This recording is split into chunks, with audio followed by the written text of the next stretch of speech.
কোনো না কোনো জায়গায় গিয়ে উত্তরবঙ্গ নিয়ে বড় বড় কথা বললেও বিগত সরকার সবসময় ডিসক্রিমিনেশন করার চেষ্টা করত। উত্তরবঙ্গকে সুইজারল্যান্ড বানানোর কথা বললেও মুখে বললেও কার্যত কিছুই হয়নি। বরঞ্চ আপনারা জানেন যে মাঝে মাঝে ঠান্ডা হাওয়ার মানে শীতল হাওয়া খাওয়ার জন্য তৎকালীন মুখ্যমন্ত্রী প্রাক্তন মুখ্যমন্ত্রী সেখানে যেতেন। কিন্তু উত্তরবঙ্গের প্রকৃত ডেভেলপমেন্ট করতে চাইলে তো উত্তরবঙ্গের বাজেটকে বাড়াতে হতো। উত্তরবঙ্গ উন্নয়নের যে বাজেট এতদিন পর্যন্ত ছিল কলকাতার একটা ফ্লাইওভারের বাজেটের থেকে কম। ফ্লাইওভার তো দূরে থাক, কলকাতার একটা পার্টিকুলার কয়েকটা ওয়ার্ডের বাজেটের থেকে কম। তো স্বাভাবিকভাবেই মানুষের মনে এই বৈমাতৃসুলভ আচরণের জন্য কখনো মানুষ নিজেদের দুঃখকে ঢেলে দিয়েছে, কখনো বা পৃথক রাজ্যের দাবি উঠেছে, কখনো বা মানুষ মমতা বন্দ্যোপাধ্যায়ের এই বৈমাতৃসুলভ আচরণকে মেনে নিতে পারেননি, সেটার জন্য ক্ষোভ উগরে দিয়েছেন প্রকাশ্যে। কেন এই ডিসক্রিমিনেশন? কিন্তু আমরা কথা দিয়েছি যে উত্তরবঙ্গের মানুষের সঙ্গে কোনো রকম ডিসক্রিমিনেশন আমরা হতে দেব না। ডেভেলপমেন্ট, প্রগতি, উন্নয়ন এবার সমস্ত পুরো পশ্চিমবাংলার প্রত্যেকটা প্রান্তিক ক্ষেত্রে যেমন হবে উত্তরবঙ্গের ক্ষেত্রেও হবে।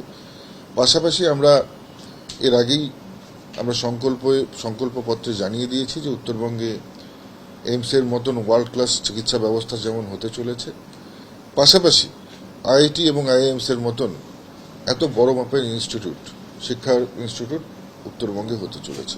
আরেকটা যে পরিবেশ, ওখানের পরিবেশকে ভেঙে বেআইনি ভাবে যেটা বারবার অভিযোগ উঠছে যে বর্তমান সরকার ওখানে পাহাড় তছনছ করে দেওয়ার ইন্ধন দিয়েছে, যার জন্য বিপর্যয় হচ্ছে, মানুষ সাহায্য পাচ্ছে না, মানে কেন্দ্রীয় সরকার দিতে চাইলেও দিতে পারছে। এই বিষয়গুলো আপনারা নিশ্চয়ই দেখবেন।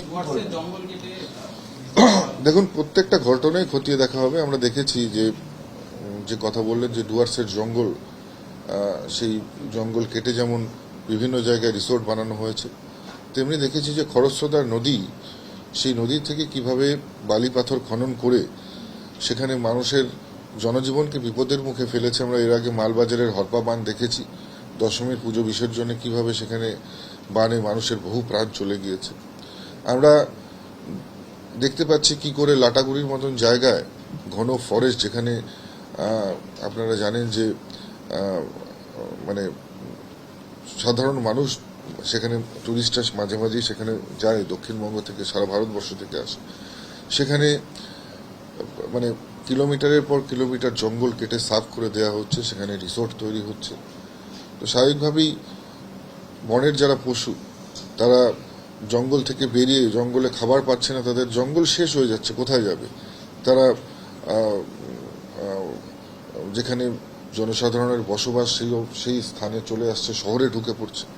তো নিশ্চিতভাবে আমরা সেই সমস্ত জিনিস যেমন খতিয়ে দেখব, উত্তরবঙ্গের পরিবেশ, উত্তরবঙ্গের প্রাকৃতিক প্রাচুর্য যাতে সঠিকভাবে থাকে, উত্তরবঙ্গের আনটাচ বিউটি যাতে মানুষ উপভোগ করতে পারে, এবং সেই সঙ্গে সঙ্গে যাতে সেখানে ডেভেলপমেন্ট হয়, সব মিলিয়ে যাতে উত্তরবঙ্গ, ডুয়ার্স, কুচবিহার, জলপাইগুড়ি, আলিপুরদুয়ার মিলে যাতে একটা ট্যুরিস্ট সার্কিট তৈরি হয়, কানেক্টিভিটি যাতে সঠিকভাবে হয় এবং মানুষ যাতে পরিষেবা সেখানে ঠিক মতন ভাবে হয়, আলটিমেটলি একটা ট্যুরিস্ট হাবে যাতে পরিণত হয়, আমরা নিশ্চিতভাবে সেদিকেও লক্ষ্য রাখবো। আপনার উত্তরবঙ্গ উন্নয়ন দপ্তরের দায়িত্ব পাওয়া এবং অন্যের দায়িত্ব পাওয়া তফাৎ আছে, তার কারণ আপনি স্বরাষ্ট্র মন্ত্রকের সঙ্গে জড়িত ছিলেন।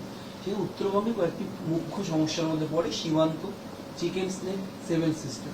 সীমান্ত নিয়ে নানান সুরক্ষা, উত্তরবঙ্গের সুরক্ষা নিয়ে বারবার প্রশ্ন উঠেছে, আপনি নিজেও দেখেছেন। সেন্ট্রাল রাজ্যের মধ্যে একটা সমন্বয়ের অভাব ছিল। আপনি নিশ্চিত প্রামাণিক উত্তরবঙ্গ উন্নয়ন মন্ত্রকের দায়িত্ব পেলেন এই chicken snake, seven sister, Bangladesh সীমান্ত নিয়ে কেন্দ্রের সঙ্গে সমন্বয়ের অভাব, এটা মিটিয়ে কিভাবে এগোবে? নিরাপত্তার ক্ষেত্রে খানিকটা মানুষ আশ্বস্ত হবে যে এবার চিকেন নেক্স নিয়ে সেরকম একটা প্রবলেমের মধ্যে পড়তে হবে না। দেখুন, মানুষ এবারের যে নির্বাচনটা হয়েছে, এবারের নির্বাচন শুধু একটা সরকারকে সরিয়ে ভারতীয় জনতা পার্টির সরকারকে প্রতিষ্ঠিত করাই মূল লক্ষ্য ছিল না। আপনারা জানেন যে এটা পশ্চিমবঙ্গের সাধারণ মানুষও জানে যে এইবারের নির্বাচনটা বিশেষ করে ভারতবর্ষের ইন্টারনাল সিকিউরিটিকে আরো মজবুত করবার নির্বাচন ছিল। ভারতবর্ষের আপনারা জানেন ডেমোগ্রাফি যেভাবে ধীরে ধীরে চেঞ্জ হয়ে যাচ্ছিল, সেটাকে রক্ষা করবার নির্বাচন ছিল। পশ্চিমবঙ্গের অবস্থিত ইন্দো বাংলাদেশ বর্ডারের যে 450 কিলোমিটার আনফেন্সড এরিয়া, সেটাকে ফেন্সিং করবার প্রতিশ্রুতি দিয়েছিলাম আমরা এই নির্বাচনে, কারণ মানুষ যাতে সুরক্ষিত থাকে সেই জন্য।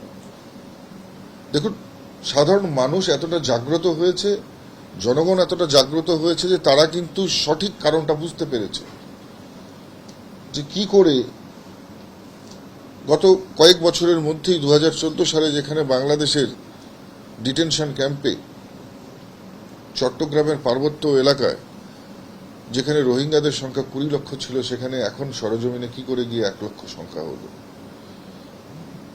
জনসাধারণ এতটাই জাগ্রত হয়ে গেছে যে জনসাধারণ এটা বুঝতে পেরেছে যে তারা চীন, জাপান বা আমেরিকায় চলে যায়নি, তারা এই 450 কিলোমিটার আনফেন্সড এরিয়া দিয়ে এই পশ্চিমবঙ্গে প্রবেশ করে সারা ভারতবর্ষের ডেমোগ্রাফিকে চেঞ্জ করার চেষ্টা করেছে।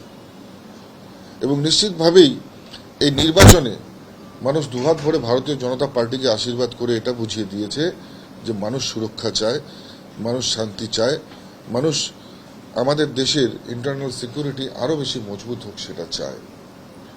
এবং মানুষের এই চাওয়াকে আমরা সম্মান জানাই। মানুষ আমাদেরকে দুহাত ভরে সমর্থন করেছে, এবার আমাদের পালা দেশকে সুরক্ষিত করবার। এবং যে কারণেই আপনারা জানেন যে গতকাল মাননীয় মুখ্যমন্ত্রী, আপনারা জানেন যে সম্মানীয় শুভেন্দু অধিকারী মহাশয় ঘোষণা করেছেন আগামী 45 দিনের মধ্যে আমরা সমস্ত ল্যান্ড, যে সমস্ত 450 কিলোমিটার এরিয়াতে এখন পর্যন্ত আনফেন্সড এরিয়ার যে ল্যান্ড, সেই ল্যান্ড অ্যাকোয়ার করে কেন্দ্রকে দেওয়া হবে এবং কেন্দ্র যত দ্রুত সম্ভব এই 450 কিলোমিটার আনফেন্সড এরিয়া ফেন্সিং করে ভারতের ইন্টারনাল সিকিউরিটিকে আরো মজবুত করবে। ঠিক একইভাবে আমাদের উত্তরবঙ্গের ক্ষেত্রেও চিকেন স্টেট রয়েছে। আপনারা জানেন উত্তরবঙ্গের মানুষও যথেষ্ট তাদের মধ্যে জাগরণ ঘটেছে এবং যে কারণে আমরা নিশ্চিতভাবে আমাদের সরকার আসবার পরে আমরা আরো বেশি সেই সুরক্ষা ব্যবস্থাকে ঢেলে সাজাবো এবং মজবুত করব। ভুটান সীমান্তে জয়গাঁও, সেখানে অভিযোগ করা হচ্ছে বিভিন্ন সময় সে জায়গাটাকে একটা ডাম্পিং গ্রাউন্ডে পরিণত করা বা কাঠচুরিরও বিভিন্ন অভিযোগ, কাঠচুরির অভিযোগ আছে, সেগুলো নিয়ে কোনো পরিকল্পনা আছে? দেখুন, এগুলো ইন্টারন্যাশনাল বিষয় রয়েছে, এর মধ্যে আন্তর্জাতিক বিষয় রয়েছে। আমরা অন্য কোনো মিটিংয়ে আমরা বা অন্য কোনো প্রেস কনফারেন্সে আমরা এই বিষয়ে আলোচনা করব। উত্তর, দক্ষিণ, পূর্ব, পশ্চিম বলে কোনো কথা নেই। সমগ্র পশ্চিমবাংলার ডেভেলপমেন্ট একসঙ্গে যাতে হয় আমরা সেই ভাবনায় ভেবেছি। কারোর সাথে কোনো রকমের ডিসক্রিমিনেশন নয়। উত্তরবঙ্গে বহু প্রতিভাধর খেলোয়াড় রয়েছে, এটা সত্যি, তাদের জন্য আমরা ব্যবস্থা যেমন নেব, পাশাপাশি জঙ্গলমহলেও প্রচুর প্রতিভাধর এমন বাচ্চা রয়েছে যাদেরকে যদি তাদেরকে যদি সঠিক সময় সঠিক নার্চার করা যায়, তাদের সঠিক ডায়েট চার্ট করা যায়, তাদের সঠিক ভাবে তাদেরকে তৈরি করা যায়, প্র্যাকটিস করানো যায়, নিশ্চিতভাবে তারাও কিন্তু আগামী দিনে মেডেল অ্যাচিভ করার মতন ক্ষমতা রাখে। আপনার কোনো শিডিউল ঠিক আছে ময়দান দেখতে যাবেন এরকম? না, এরকম এখনো শিডিউল হয়নি। আমি তো জাস্ট এখনো 24 ঘন্টা হয়নি আপনাদের সঙ্গে কথা বলছি।